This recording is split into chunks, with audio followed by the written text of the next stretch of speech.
سيدنا ونبينا وشفيع ذنوبنا وطبيب نفوسنا رحمة للعالمين أبي القاسم مصطفى محمد.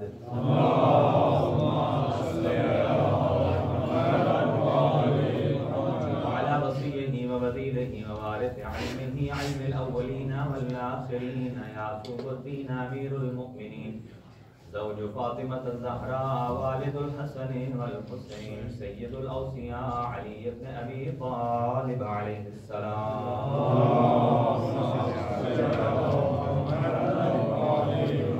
وعلى أهل بيته الطيبين الطاهرين المعصومين المنتخبين المنتجبين الذين أذهب الله عنهم الرجس وطهرهم تطهيرا.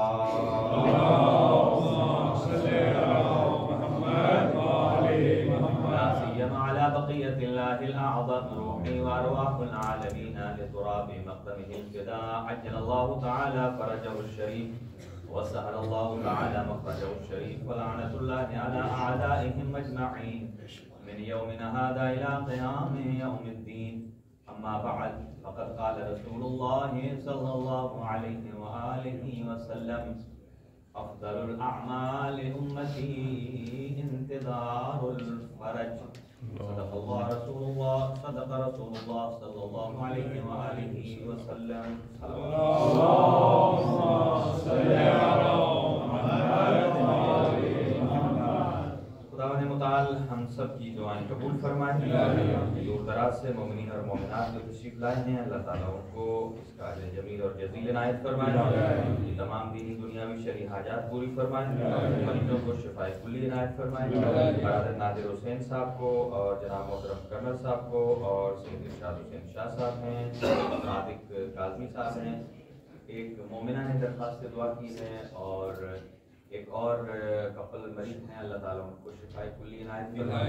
اور اس کے علاوہ جتنے مومنین اور مومنات مریض ہیں ان کو جلد از جلد لباس عافیت اور جو ارتباط عالیت کی زیارات سے مشرف ہو چکے ہیں اللہ ان کی عبادات قبول فرمائے, بار بار زیارات نصیب فرمائے.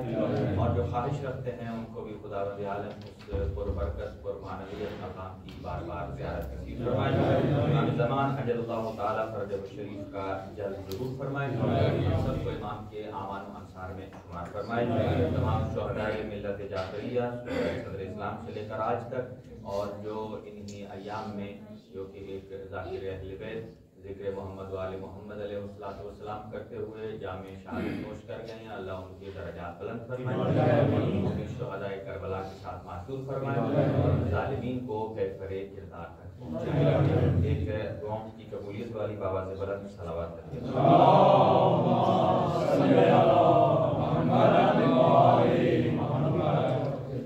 حاضرین گرامی قدر, آج آپ کی خدمت میں حضرت امام حسن عسکری علیہ السلام کی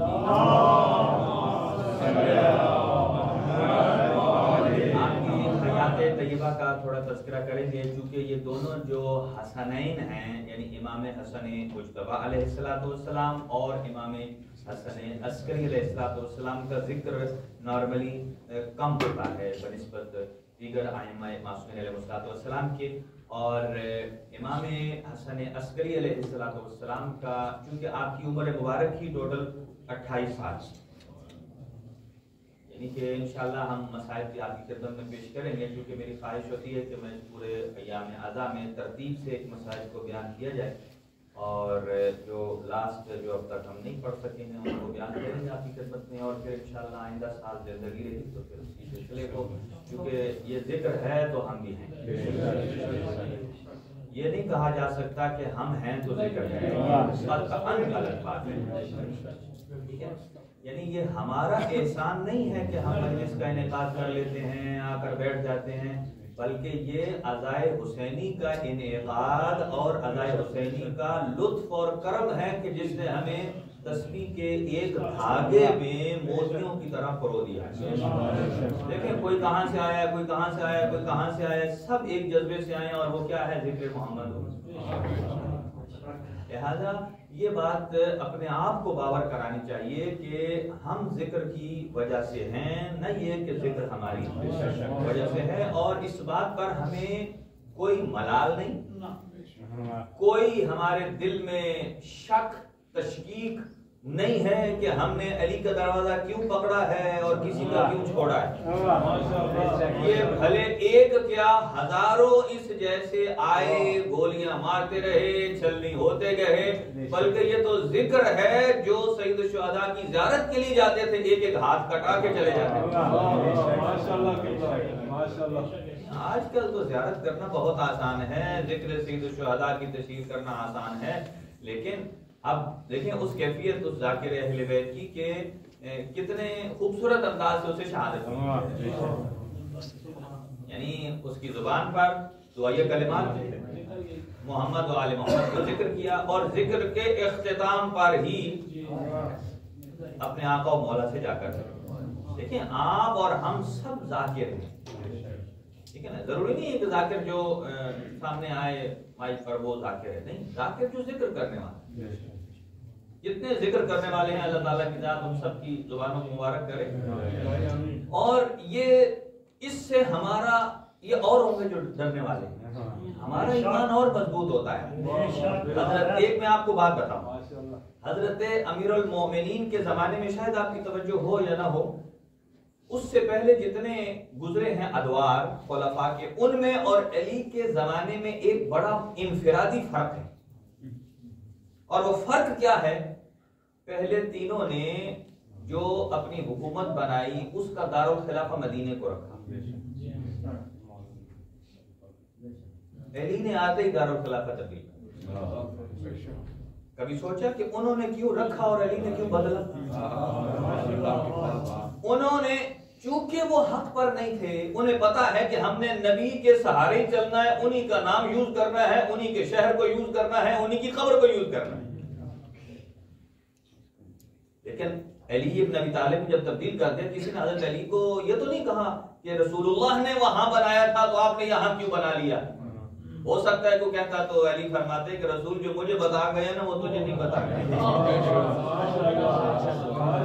تو پھر امیر المومنین سے کچھ لوگوں نے پوچھا جب آپ نے دارالخلافہ تبدیل کیا کہ یا علی آپ نے کوفہ تبدیل کیوں کر دیا؟ اس طرح تو لوگ مخالف ہو جائیں گے، لوگ مخالف ہو جائیں گے. لوگ جملہ سنیں، اس شیعہ علی نے کہا یا علی بجائے یہ کہ کہے آقا جو آپ نے کہا اسے جو کیا وہ بالکل پھر. اس نے کہا مولا خواہ مخواہ لوگ مخالف ہو جائیں گے. خواہ مخواہ کا مطلب کیا؟ یعنی وہ علی سے زیادہ جانتا ہے کہ خواہ مخواہ لوگ مخالف ہو جائیں گے. امیر المومنین کا جواب سنیں. امیر المومنین نے فرمایا ان کی مخالفت سے پتا چلے گا کہ علی حق پر ہے اور علی کچھ کر رہا ہے.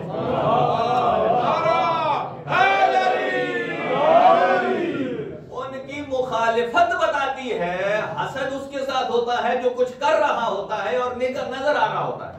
کہاں علی کچھ کر رہا ہے تو مخالفت ہے، پہلوں کی کیوں نہیں ہوئی؟ یہ کہ فقیر ہے نا مخالفت علی. اب یہ ہے کہ جب کوئی ایسا واقعہ رونما ہوتا ہے اس کا افسوس اپنے مقام پر ہے، اس کے لیے ظاہر ہے اس کے خانوادے کے لیے، اس کی فیملی کے لیے ظاہر ہے سڈنلی ایک اتفاق ہوتا ہے. لیکن ایز اے ہول آپ مکتب کے اعتبار سے دیکھیں تو یہ مکتب کی روح میں اس نے اپنے خون کے قطرے سے اضافہ کر دیا ہے. یعنی شہداء میں اس کا نام آ گیا اور شہداء کربلا کے ساتھ مشہور ہو گیا. لہذا ہمیں اس بات پر یعنی میں آپ کی داد دینے کے لیے نہیں کہہ رہا، اگر اسی عقیدے پر یہی روح نکل جائے تو ہم سرخرو ہیں. ہمیں کچھ پرواہ نہیں ہے کسی کی کون ہے، کہاں ہے، کیا ہے. ہمیں صرف یہی ہے کہ جس مکتب کا ہم نے انتخاب کیا ہے اس جیسا کوئی مکتب نہیں، جس امام کا ہم نے انتخاب کیا اس جیسا کوئی امام نہیں، اور جس کربلا کا ہم نے انتخاب کیا ایسی کسی کی کوئی مصیبت اور غم نہیں. اسی لیے ہم تو کسی کو دعا بھی دیتے اللہ سوائے آپ کو غم شبیر کے کوئی غم نہیں. یعنی ہم غم کو اپنی زندگی میں داخل کر کے اپنے سکون کا باعث سمجھتے ہیں. لیکن ہم لوگ کسی کو کہتے ہیں نا اللہ تجھے کوئی غم نہ دے، ہم کہتے ہیں سارے نہ دے ایک ضرور دے، اس لیے کہ اس کی وجہ سے تمہارے سارے دکھ درد ختم ہو جائیں. امام حسن عسکری علیہ السلام نے اپنی زندگی میں 2 چیزوں کا تعارف ببانگ دغل کرایا، ایک مہدی کا، اجل اللہ تعالی فرجہ،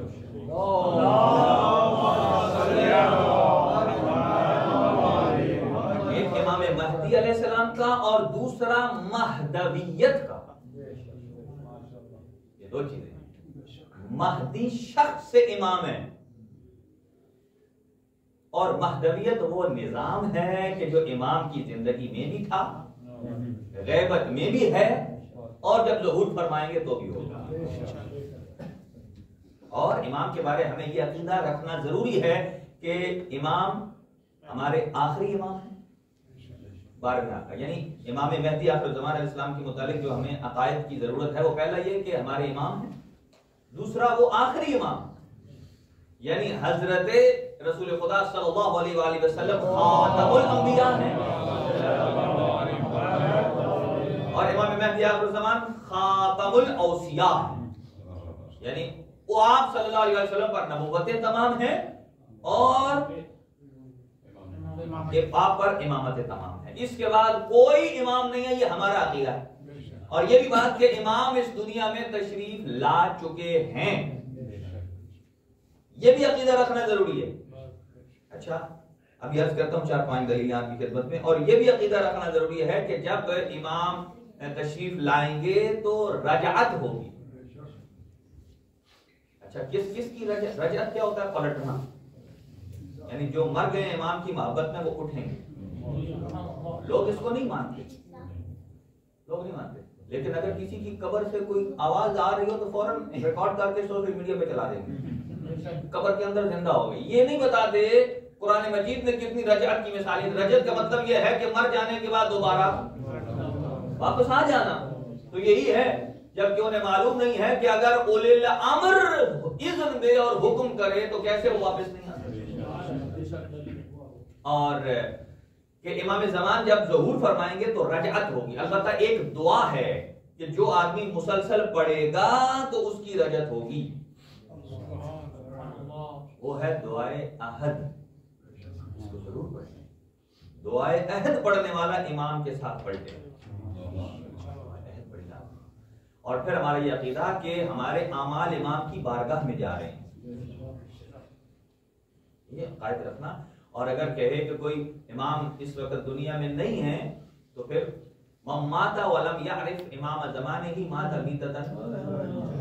دیکھیں 5 چیزیں میں نے دلیلیں آپ کے سامنے پیش کر دی ہیں، پھر اس نظام مرجعیت کی طرف اور نظام مہدویت کی طرف آگے بڑھتا ہوں کہ 4-5 ادلہ ہیں کہ جن سے ہمیں ثابت ہوتا ہے، اور یہ ہے کہ اگر آپ کو تشکیک ہو، یہ دعا چھٹے امام نے تعلیم فرمائی ہے کہ غیبت امام میں اس دعا کو ضرور پڑھیں تاکہ ہمارے دل میں، ظاہر ہم گناہگار آدمی ہیں، کبھی اپنے کاروبار میں مصروف ہیں، 100 قسم کی ٹینشنیں ہیں، تو بہرحال ہمارے ذہن میں تو وہ تکامل نہیں ہے کہ جو مراجع عظام ہیں، علماء ہیں، فقہاء ہیں، بہرحال خطا کے پتلے ہیں۔ تو کہا چھٹے امام نے یہ دعا ضرور پڑھا کریں کہ آپ کے دل میں شک اور تردید نہ آئے 12ویں آقا کے بارے میں۔ اور وہ کون سی ہے؟ 3 جملے ہیں، 2 کر کے۔ اللہم، سارے پڑھیں ایک دفعہ، اللہم اے میرے اللہ، عرفنی نفسک، اے اللہ مجھے اپنی پہچان کروا، وَإِن لَمْ تُعَرِّفْنِي نَفْسَكَ، اے اللہ اگر تو نے مجھے اپنی پہچان نہ کروائی تو لم اعرف نبیک، تو میں تیرے نبی کو نہیں پہچان سکتا۔ چلیں پھر آپ کو واٹس ایپ کر دیں گے، اسے بہرحال ہر دفعہ پڑھنا ضروری ہے کہ اے اللہ تو مجھے اپنی پہچان کروا، اگر تو نے نہ کروائی تو میں تیرے نبی کو نہیں پہچان سکوں گا۔ پھر اب یہیں تک نہیں، اگلا جملہ، اللہم عرفنی نبیک، اے اللہ تو اپنے نبی کو مجھے پہچنوا۔ یہ صرف نام نہیں پہچنوانا، نام نہیں، کردار، سیرت سب پہچنوا۔ وَإِن لَمْ تُعَرِّفْنِي نَبِيَّكَ، اگر تو نے اپنے نبی کو مجھے نہ پہچنوایا تو لم اعرف حجتک، تو میں تیری حجت کو نہیں پہچان سکتا۔ اگلا تیسرا حصہ امام زمان کے لیے خاص ہے، اللہم عرفنی حجتک، اے اللہ مجھے اپنے حجت کی معرفت کرا، وَإِن لَمْ تُعَرِّفْنِي حُجَّتَكَ، اگر تو نے مجھے اپنی حجت کی معرفت نہ کروائی تو اس کے بعد تو کوئی نظام ہی نہیں ہے. فرمایا زَلَلْتُ عَنْ دِينِي، تو میری گاڑی دین کی پٹڑی سے اتر جائے گی، میں گمراہ ہو جاؤں گا. اس کا مطلب یہ ہے کہ امام زمان حجت خدا ہیں، ان کی معرفت کے بغیر ہم گمراہ ہیں. اور معرفت کیا ہے؟ صرف نام نہیں یاد کر لینا، بلکہ امام کے اقوال، امام کی شخصیت. یہاں دو چیزیں ہوتی ہیں، ایک ہوتا ہے امام پردہ غیب میں ہیں، دو چیزیں ہوتی ہیں، ایک ہوتا ہے شخص غائب ہونا، ایک ہوتا ہے شخصیت غائب ہونا. شخص سے امام اس دنیا میں موجود ہے، شخصیت اور آپ اور ہماری آنکھوں کے سامنے میں نہیں ہے. بالکل آپ نے صحیح کہا. جیسا کہ حضرت یوسف کے بھائیوں نے جب ادھر گئے، بھائی سارے، انہوں نے ان کا مال چھپا لیا، وہ جو غلہ ناپنے والا تھا رکھ لیا. تو حضرت یوسف جانتے تھے میرے بھائی ہیں، ان کے بھائی نہیں جانتے. وہاں شخص سے یوسف پہ نام تھا، بندہ تو سامنے تھا، لیکن جب انہوں نے مار کے کنویں میں ڈالا تو اس وقت ظاہراً جانتے تھے یہ یوسف ہے، لیکن اس کی شخصیت سے نہ واقف تھے کہ یہ اللہ کا نبی بھی ہے. جیسے حضور سرور کائنات صلی اللہ علیہ وسلم 40 سال سے پہلے جو مشرک تھے وہ شخص سے رسول کو دیکھ رہے تھے، لیکن جو نبوت کی شخصیت تھی اس کو انہیں نظر نہیں آ رہا تھا. جب آپ نے اعلان نبوت کیا تو نظر آیا. تو امام زمان اجل اللہ تعالیٰ فرجہ الشریف آپ کی شخص سے امام زمان ہمارے سامنے نہیں ہے، لیکن آپ کی شخصیت کتابوں کے ذریعے، ائمہ کے اقوال کے ذریعے، سارے ائمہ نے ہمیں بتایا، وہ ہمارے سامنے موجود ہے. امام کی انگوٹھی کا نقش تھا انا حجت اللہ، میں اللہ کی حجت. امام کے بہت سارے نام ہیں جو امام 11ویں امام نے تعارف فرمائے ہیں، اور خاص طور سے ایک بہت بڑے راوی بھی گزرے ہیں، اور 11ویں اور 12ویں امام کے موثق آدمی بھی گزرے ہیں جن کا نام تھا احمد ابن اسحاق کمی، کم کے رہنے والے تھے. اور وہ پہلے شخص تھے کہ جنہوں نے امام زمان اجل اللہ تعالیٰ فرجہ الشریف کی خانوادہ اہل بیت کے بعد پہلے شخص تھے جنہوں نے امام کی زیارت کی ہے. دیکھیں بچہ پیدا ہو تو ہم عقیقہ کتنا کرتے ہیں؟ ایک بکرا. 11ویں امام نے ان مشکل حالات میں ایک نہیں کئی جانور ذبح کر کے جتنے اہلیان تھے سب کے گھروں میں بھیجا. کیوں بھیجا؟ حالانکہ وہ تحت کے کنٹرول تھے، نظارت میں تھے، صرف اس بات کی وجہ سے تاکہ لوگوں تک یہ گوشت جائے گا عقیقے کا تو وہ پہنچیں گے کہ کوئی تو آیا اس دنیا میں، تاکہ مہدی کے آنے کی خبر گوشت کے ذریعے گھر گھر تک پہنچا دیے گیا ہے امام نے، تاکہ کوئی کل یہ انکار نہ کر سکے کہ وہ اس دنیا میں آئے نہیں. جیسے کہ ابھی بھی کہتے ہیں کہ مہدی آئیں گے، ان سے پوچھو کہ تمہارے پہلے دوسرے نے تو اسی روایت کو مد نظر رکھ کے رسول کے بعد خلیفہ بنایا. روایت کیا ہے کہ جو امام زمان کی معرفت کے بغیر مر جائے وہ جاہلیت کی موت مرنا.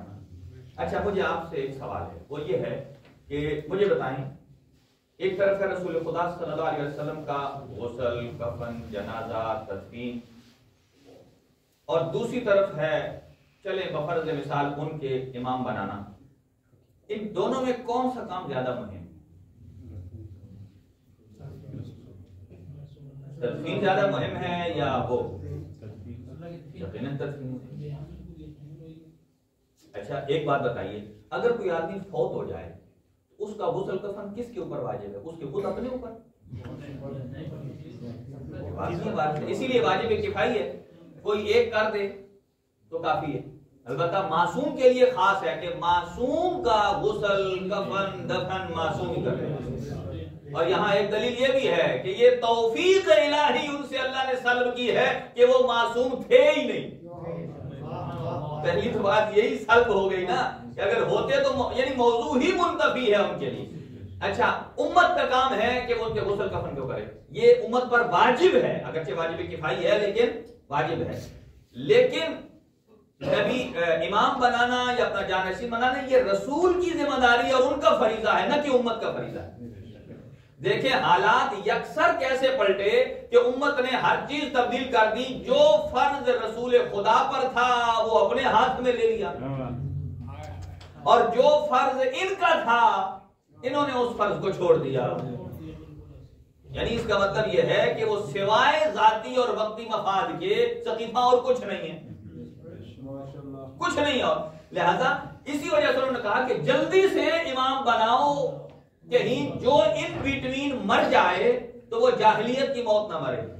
اور آج تک آپ نے کسی تاریخ میں نہیں لکھا کہ حضور کی شہادت کے بعد اور اگلے بننے سے پہلے اس بٹوین میں کوئی نہیں لکھا کہ کوئی مر گیا۔ مرا تو ہوگا کوئی، ہر منٹ میں کوئی نہ کوئی تو مر ہی رہا ہے نا، لیکن تاریخ میں یہ نہیں لکھا۔ اور امیر المؤمنین کی امامت تو چونکہ کنٹینیو ہے، حضور جب جیسے ہی روح قفص انصری سے پرواز کر گئی تو فوراً حجت کی جگہ حجت آ گئی۔ ہم اس لیے بھی بلا فاصلہ کہتے ہیں، اگر تھوڑا سا بھی فاصلہ آ جائے تو نہ وہ رہتے نہ یہ رہتے نہ وہ رہتا، اس لیے کہ زمین حجت خدا سے خالی ہو جائے، فاصلہ آ جائے تو زمین ہی برباد ہو جائے گا۔ اچھا تم اگر امام بنا بھی لو خلیفہ تو وہ چلاؤ گے کس پر امامت اور خلافت اس کی جب زمین ہی برباد ہو گئی ہے؟ اس لیے بھی بلا فصل ہم اس لیے کہتے ہیں۔ اچھا وہاں 3 دن کے لیے انہوں نے یہ جلدی سے کر کے کہ کوئی نہ مرے۔ اب بتائیے کہ امام زمان اس دنیا میں تشریف لائے ہیں 255 اور 260 میں غیبت صغریٰ، 329 میں غیبت کبریٰ، 255 سے لے کر آج 1444 ہے، 1444 سے مائنس کریں 255 1189 آئی تھنک اتنا ہی ہے، تو 1189 سال۔ اس میں پھر جو مرے ہیں، اچھا چلو جاہلیت کو چھوڑیں تو لفظ انٹروڈیوس کراتے ہیں، مرنا حلال ہے یا حرام ہے؟ چونکہ جب امیر المومنین کی ولایت کا اعلان کیا نا رسول خدا نے، تو وہاں جو آیت آئی الیوم اکملت لکم، یہاں ایک علامہ مودودی نے لکھا ہے الیوم کا مطلب کیا ہے۔ وہ الیوم سے مراد غدیر نہیں لیتے، وہ کہتے ہیں الیوم کا مطلب یہ ہے، ایک اور آیت سے اس کو ڈیفائن کرتے ہیں کہ الیوم کا مطلب دن کا ہے، الیوم احلت لکم، احلت اللہ تعالیٰ احل لکم، اللہ تعالیٰ کی ذات نے تمہارے لیے حیوانوں کو حلال قرار دیا، یہ جو جانور ہیں حلال گوشت کھانے والے، احل لکم الطیبات، یہ ان چیزوں کو پاک کیا ہے۔ یعنی کہ اگر اس کو حلال، اس سے پہلے حلال نہیں ہوتے تھے جانور، اس کا مطلب یہ ہے کہ اگر آپ کھاتے تھے، آپ سے مراد آپ، اگر آپ کھاتے تھے تو آپ حرام اس سے پہلے کھاتے تھے۔ اہل بیت کے گھرانے میں تو حضرت ابو طالب جب بھی ذبح کرتے تھے اور اللہ کے نام سے ذبح کرتے تھے، تزکیہ وہ موجود تھا۔ الیوم کا لفظ جب بھی صدق آتا ہے تو 1189 سال ہو گئے ہیں، تو اب جتنے مرے ہیں بیچ میں، بھلے وہ 11ویں سرکار ہو یا 12ویں ہو یا 14ویں ہو یا 15ویں ہو، سب کے سب ان کی موت تو پھر حلال نہیں ہے۔ اس لیے کہ اگر آپ خلافت راشدہ کو بھی لیں تو خلافت راشدہ پہلے 4 کے بعد امام حسن مجتبیٰ کی 6 مہینے کی حکومت خلافت راشدہ میں شامل ہے، لیکن 6 مہینے اس سے نکال کر 9.5 سال کی حاکم شام کی حکومت خلافت راشدہ میں نہیں ہے۔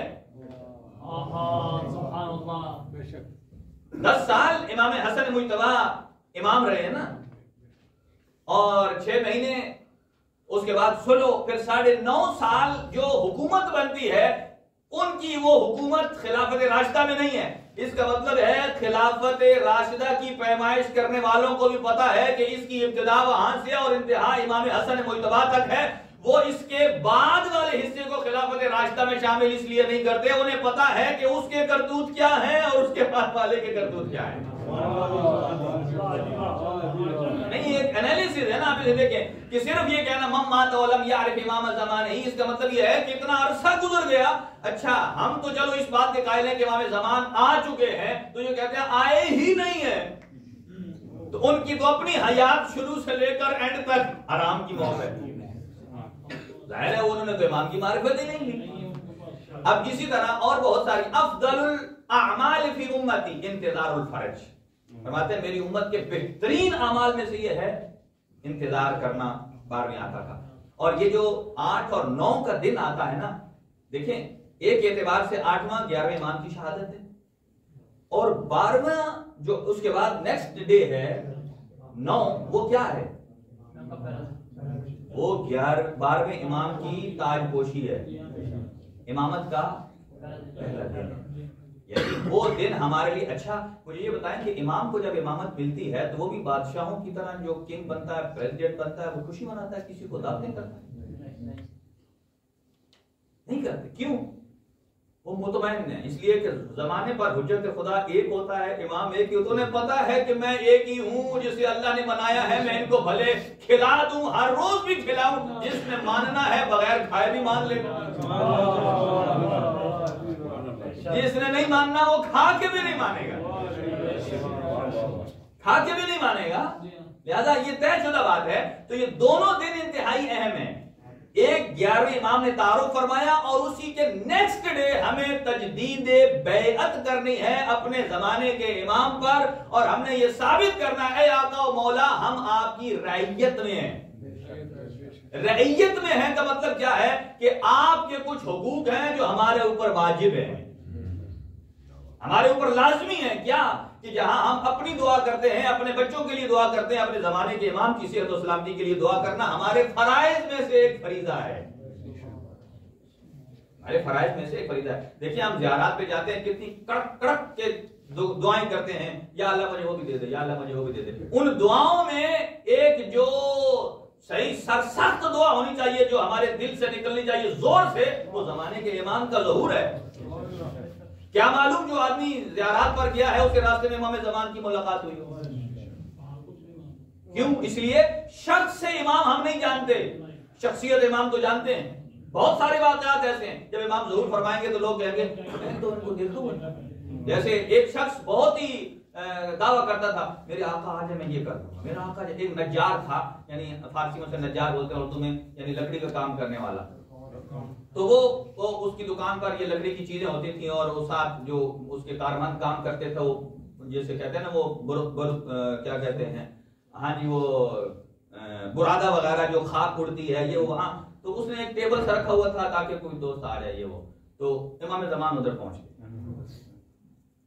بیٹھے، اور وہ اپنے پودوں سے اچھا بیٹھا دیا اور ادھر ڈیل کر رہا ہے، ڈیل کر۔ اچھا امام زمان کو ماتھے پہ لکھا تو نہیں ہوتا نا، یعنی یہی وجہ ہے کہ امام صاحب العصر والزمان غیبت امام میں جو یہ بات کرتا ہے اس قاطعیت کے ساتھ کہ میں آقا کو ملوں گا، آقا مجھے ملے ہیں، اسی لیے فرمایا ہے ملاقات کا جو دعویٰ کرتا ہے سفیانی کی آواز سے پہلے وہ جھوٹ بولتا ہے، تعین نہیں ہے، البتہ اسے جب احساس ہوتا ہے تو یہ حجت ہے، لیکن صرف اس کی اپنی ذات کے لیے حجت ہے، اپنی ذات کے لیے حجت ہے، نہ کہ اوروں کے لیے۔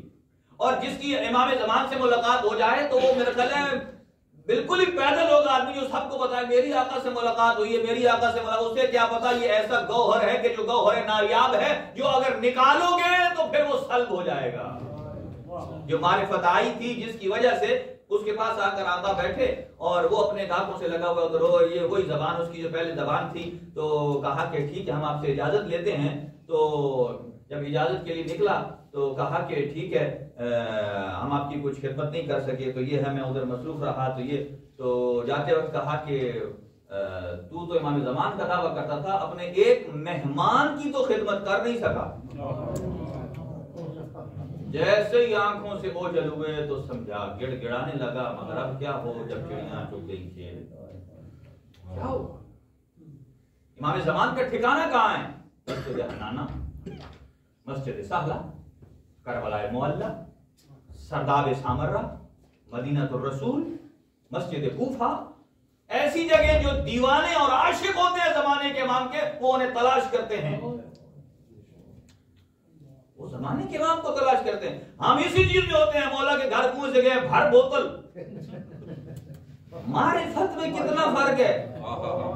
دیکھیں نا، ہم دنیاوی چیزوں کے پیچھے ہیں، بھر دو، کوئی اسے کہو تو مولا کے گھر پہنچ گیا ہے، مولا کی زری پر پہنچ گیا ہے، تجھے پانی پینے کی ضرورت ہی نہیں ہے، تیرا میرا ایمان اتنا کمزور ہے کہ میں پانی پیوں گا تو شفا ملے گی۔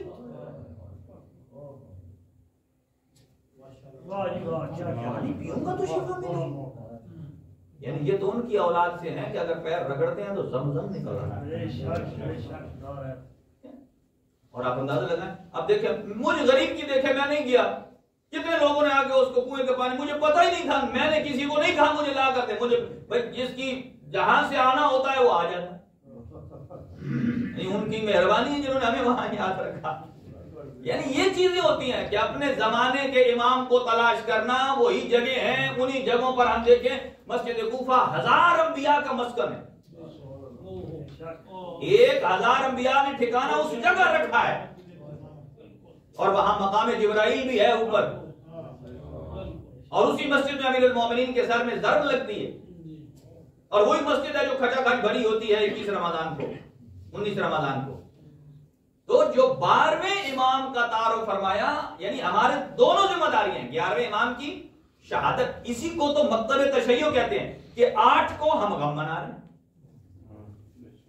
چونکہ امام کی شہادت کا مظلومانہ, اور 9 کو ہمارے زمانے کے امام, یعنی 9 جو یہ مہینہ ہے ربیع الاول کی تاریخ, یہ 18 ذی الحج سے کم نہیں ہے, 18 ذی الحج سے کم نہیں ہے. کیوں؟ اس لیے کہ اس دن بھی زمانے کے امام اپنی امامت پر فائز ہوئے, اور 5 سال 6 سال کے ہوئے. اور اسی طرح بہت سارا تعارف فرمایا 11ویں امام نے, اور ان کو احمد ابن اسحاق قومی ہیں, اور ایک ہے نظام مہدویت, اور یہ جو ایک وکالت کا نظام ہے جو 9ویں امام سے شروع ہوا. 9ویں امام محمد تقی, 10ویں امام امام علی. آپ کیا سمجھتے ہیں کہ ہماری اگر پلاننگ ہوتی ہے کہ مثلا آج آپ نے دیکھیں کہ اگلے سال اگر آپ نے کربلا جانا ہے تو آپ سارا سال مہینے بعد ٹکٹ چیک کرتے رہیں کب سستا ہوگا. اللہ کی کیا پلاننگ ہے؟ اللہ قرآن میں کہتا ہے کہ ہاں کہ تم بھی مکر کرنے والے ہو, واللہ خیر الماکرین. تو اللہ بھی ہم جیسا مکر کرتا ہے. ہمارا تو مکر کیا ہوتا ہے, ہمارا مکر جو ہے نا وہ نیگیٹو ہے.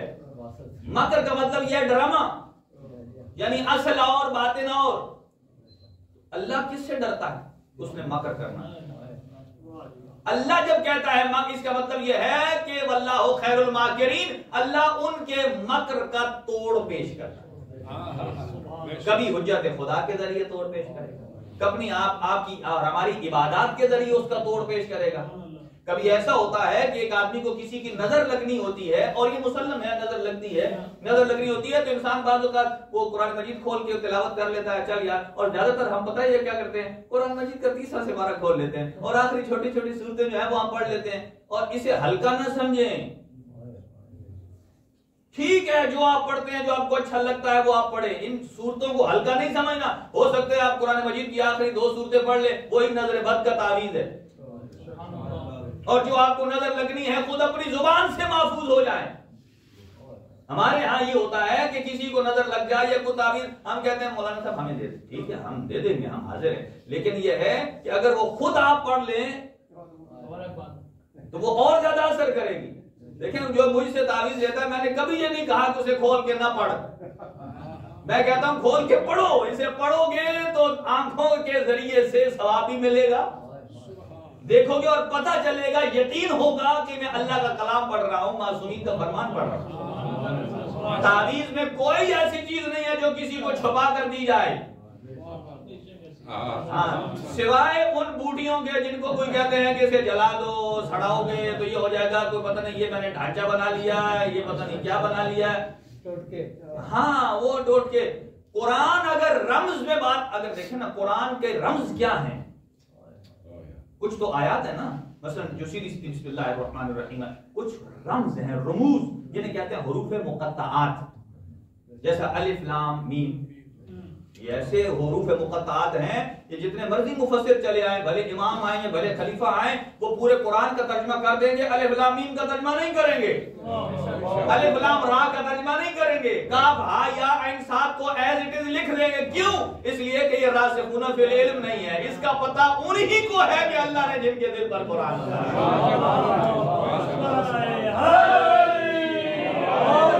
یہ. خبردار کسی کی زائچوں پر نہ جاؤ, قرآن کی آیت کا خود ذائچہ بنا کر باوضو ہو کر لکھیں، دیکھیں قرآن کیسے اثر کرتا ہے۔ دیکھیں یہ سورہ مریم کے آغاز میں کاف ہا یا عین صاد 5 ہیں، اور یہ میں اوپنلی تعویذ دے رہا ہوں آپ لوگوں کو۔ اگر کسی جگہ آپ نے انٹرویو پر جانا ہے، کسی سے ڈیل کرنی ہے، کسی سے بات کرنی ہے کہ آپ چاہتے ہوں کہ آپ کی بات اثر انداز ہو، اس کی بات پر مؤثر ہو اور آپ کی بات پلٹ کر نہ آئے، یعنی آپ کی بات کو نہ آئے، آپ کیا کریں؟ آپ دایاں ہاتھ باوضو 5 انگلیاں ہیں، آپ ادھر سے شروع کریں، پڑھیں ایسے ہاتھ کھلا ہو کر نا، آپ پڑھیں پہلے 5 دفعہ درود شریف پڑھ لیں، پھر پڑھیں کاف ہا یا عین صاد، مٹھی بند کر لیں، پھر 5 دفعہ درود پڑھ لیں۔ اب یہ سمجھیں کہ یہ آپ کے پاس اس ذائچے سے زیادہ ایسی پاور ہے کاف ہا یا عین صاد کی، جہاں جائے گی جگر چیرتی جائے گی۔ وہ ٹیلی پیتھیس کے مقابل میں کچھ نہیں ہے، ایسی چیز ہے۔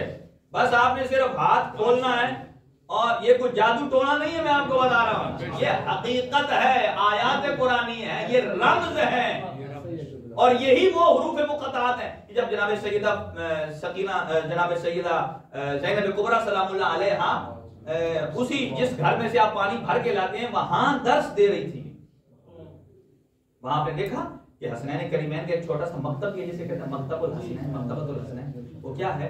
حسنین اس ٹائم چھوٹے بچے نہیں تھے، 4-5 سال کے، 40s میں تھے۔ امیر المومنین کی حکومت کب رہی ہے؟ 35-36 سے لے کر 40 تک۔ اس زمانے میں 40 سے اوپر تھے حسنین کریمین دونوں، لیکن اس کمرے کو دیکھ کر آپ کو اندازہ ہوتا ہے جتنی یہ 2 لائنیں ہیں نا نماز، اتنا ہی شاید وہ چوڑا ہوگا، چوڑائی ہوگی، اور لمبائی تھوڑی سی اتنی ہوگی۔ یعنی اس کا مطلب یہ کیا ہے کہ وہ گویا کہ وہ گھر ہمارے لیے رول ماڈل ہونا چاہیے، یا ہم اپنا گھر بنائیں تو اس میں کم از کم اتنا ہو جتنا حسنین شریفین کا کمرہ تھا، جس میں ہم بیٹھ کر نماز پڑھ سکے، پاکیزہ چیزیں پڑھی ہوں۔ جب ہم اس میں جائیں تو سامنے لکھا ہوا یا صاحب العصر والزمان، تاکہ پتہ چلے کہ ہمارے زمانے کا امام ہماری نظروں کے سامنے۔ اور اسی گھر میں جب امیر المومنین داخل ہوتے ہیں، اور جناب زینب کبریٰ سلام اللہ علیہا درس دے رہی تھی اور یہی آیت پڑھ رہی تھی اور سمجھا رہی تھی خواتین کو، تو امیر المومنین نے فرمایا جناب زینب کبریٰ کو، آپ جانتی ہیں اس کی تفسیر کیا ہے؟ اگر آج بار میں آقا آ جائے نا، وہ ہم سے پوچھے تو یہ پتا ہے بسم اللہ کا ترجمہ کیا ہے، ہم بڑے جلدی بتا دیں گے جی آقا مجھے پتا ہے، لیکن اسے پتا نہیں، یہ بے ادبی ہوتی ہے۔ جب امام کہے تو یہ پتا ہے تو کہنا، اس کا جواب یہ بنتا ہے کہ اللہ کا امام ہم سے بہتر جانتا ہے، اس کا جواب یہ ہوتا ہے۔ جناب زینب کبریٰ جو عالمہ ہے، غیر معلمہ ہے، بابا پوچھ رہے ہیں پتا ہے، جو درس تفسیر دے رہی ہیں کیا پتا نہیں؟ پتا ہے، لیکن کیا فرماتی ہیں کہ اللہ کے آخری نبی کے وسیع بہتر جانتے ہیں۔ یہ ایک تفسیر ہے، سمجھ یہ دیکھیں نا، جب بھی کہا جاتا ہے حروف مقطعات، اس کا مطلب ایک نہیں ہوتا، وہ رموز ہیں، یعنی انہی کے اندر لا رتب ولا یابس الا فی کتاب مبین، وہ خشک و تر کوئی ایسا نہیں ہے جو اس سے باہر نہ ہو۔ وہ ہم دیکھتے ہیں وہ فلاں آیت ہے، اس میں تو کوئی چکر نہیں ہے، یہ جو نیا جہاز بن رہا، نئی سیٹلائٹ، اس میں تو ڈرون کا بھی تذکرہ۔ ہمیں وہ سیدھی آیتیں آتی ہیں کہ جو سیدھی سادی ہیں، لیکن اس قرآن کے رموز کہاں ہیں، کہاں سے؟ امیر المومنین نے اس زمانے میں فرمایا تھا ایک زمانہ آئے گا جب لوہا ہوا میں اڑے گا، لوہا ہوا میں۔ اہل سنت کرسچین رائٹر ہے، وہ کہتا ہے کاش آج علی ہوتے، کاش آج علی ہوتے تو جو آئندہ ہونے والے 100 سال میں ہونا تھا میں آج پوچھ لیتا۔ دیکھیں آج تک لوگ کتنے آدمی ہیں جو نیوٹن کی تقلید کرتے، کوئی بچہ ایسا نہیں جو اسکول جاتا اور نیوٹن کی تقلید نہ کرے، نیوٹن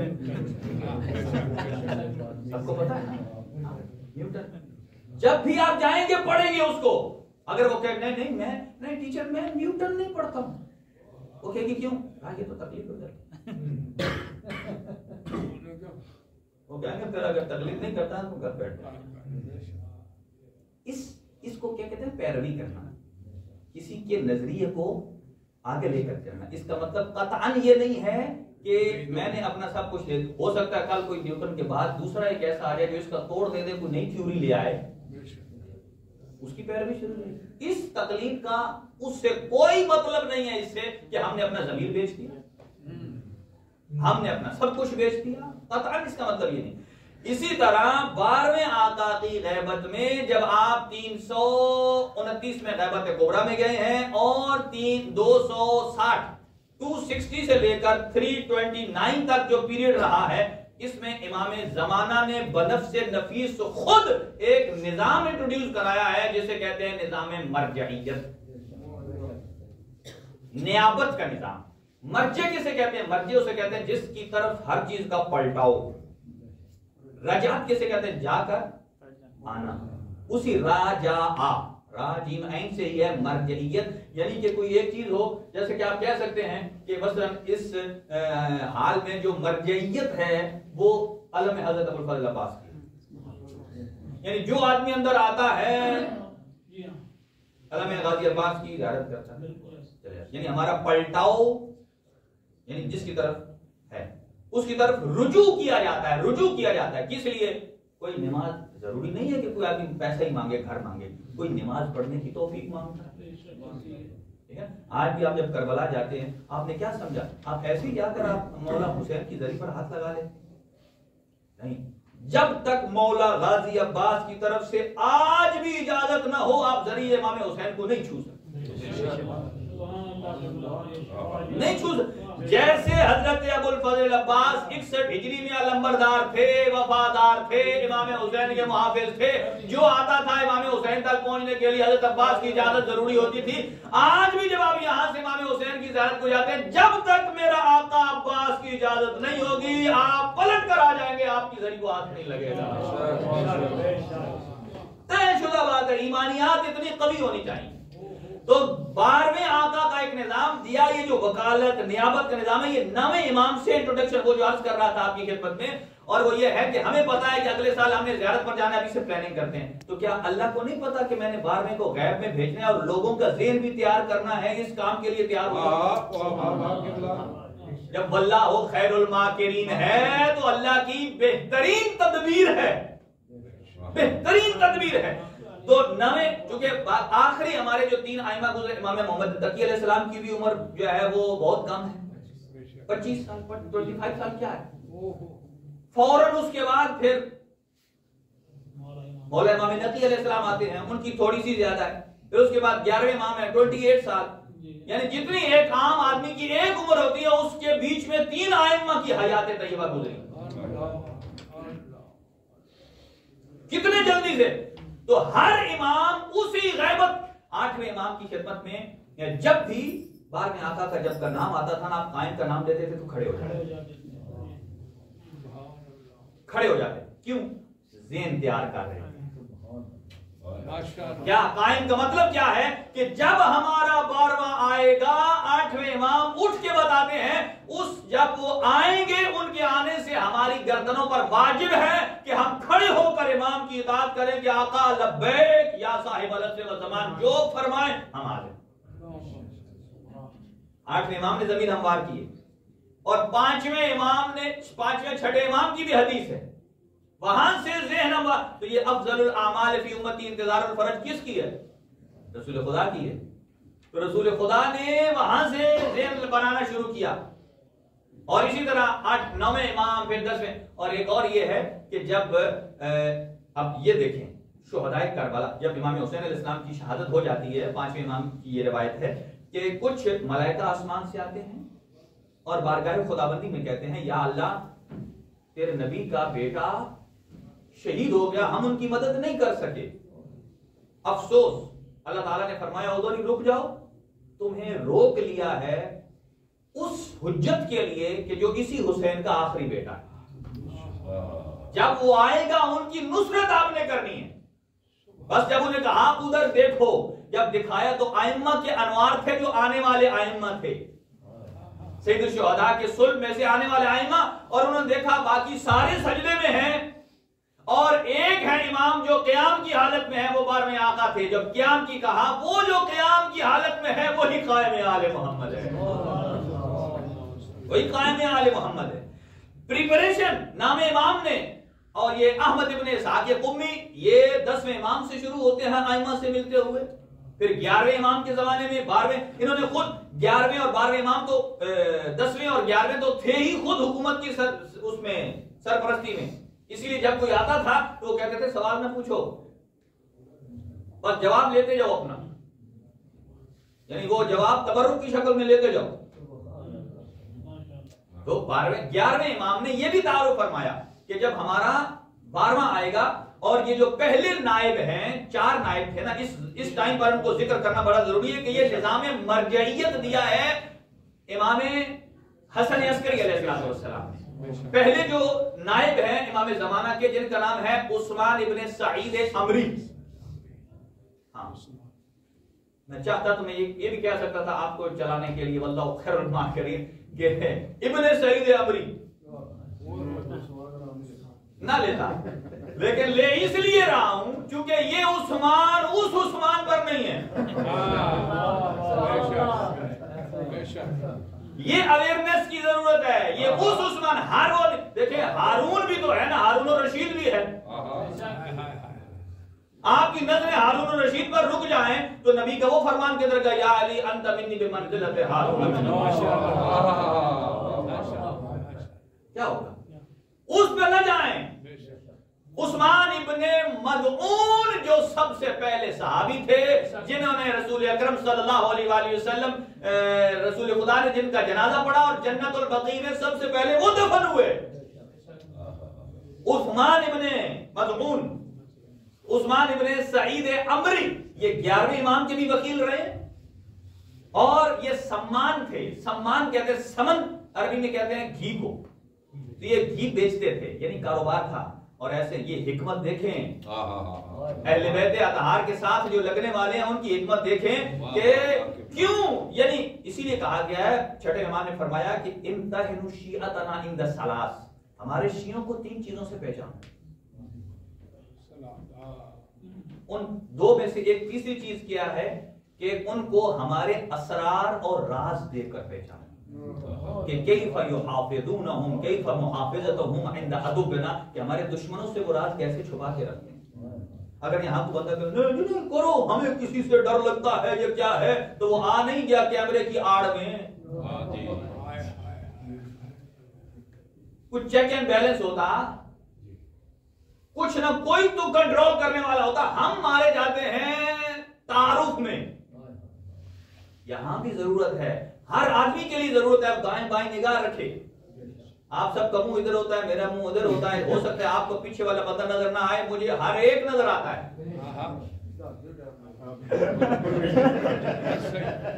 جی ہاں، لیکن یہاں پھر کچھ چیزیں ہوتی ہیں جو احترام مانے ہیں، اور اس میں یہ چیزیں ہیں کہ جو ہمارے گیٹ پر کھڑے ہوتے ہیں، ہمیں چاہیے ان سے بھی ہم تعاون کریں، اور وہ بھی میٹھی زبان میں پوچھ لیں، بھائی صاحب ہم نے آپ کو پہلی دفعہ دیکھا ہے، آپ اپنا نام بتا سکتے ہیں؟ ایسے کہیں تو وہ خوش ہو کر بتائے گا میرا نام یہ ہے، میں وہاں سے آیا ہوں۔ اگر آپ کہیں تو اسے بھائی دیکھیں نا، ہر چیز کا ایک انداز ہوتا ہے نا، وہ اسے بتانا بھی ہوگا تو نہیں بتائے گا، اچھے طریقے سے پوچھا جائے تو یعنی ہم اسی اس میں رہ جاتے ہیں، یا فلاں کیا کہے گا، اس میں کوئی حرج نہیں ہے، کوئی حرج نہیں ہے، آپ پوچھ سکتے ہیں، بتا سکتے ہیں۔ تو یہی وجہ ہے کہ بات کہاں ہو رہی تھی کہ یہ سمان تھے، گھی کا کام کرتے تھے، اور گھی کا کام کو ان کی مجبوری نہیں تھی، یہ اپنے زمانے کے امام کی مدد کر رہے تھے کہ وہ گھی کے ڈبوں میں جو لوگ اموال واجبہ دیتے تھے وہ امام تک پہنچاتے تھے، اور کسی کو نہیں پتا چلا، پتا تب چلا ہے کہ جب سمان مر گیا، لوگ پیسہ لے کر آئے، کہا وہ سمان کدھر گیا، کہا وہ تو مر گیا، تم ہم سے گھی لے لو، اس نے کہا نا ہم سے گھی لے لو، اس نے کہا جو گھی ہم اسے دیتے تھے یا وہ ہمیں دیتا تھا وہ تیرے پاس نہیں ہے، انہیں کیا پتا وہ گھی کیا ہے، سے کنیکشن کوئی آسان نہیں ہے، کوئی آسان نہیں ہے. اور ان کے بارے میں 11ویں امام نے ان کو اپنا جانشین بنایا، اور 11ویں امام کی شہادت کے بعد اور ان کے بارے میں یمن سے ایک گروپ آیا، اس نے کہا مولا ہم دور سے ہیں، نہیں آ سکتے. فرمایا عجب آدمی ہو، تمہارے پاس عثمان ابن سعید ہے، جو عثمان ابن سعید کہے اس کا قول میرا قول ہے، اس کا قول میرا قول ہے. اس کا مطلب کیا ہے کہ امام نے پوری اتھارٹی دی ہے. اچھا یہاں تھوڑی دیر کے لیے سوچیں کہ عثمان ابن سعید معصوم ہے؟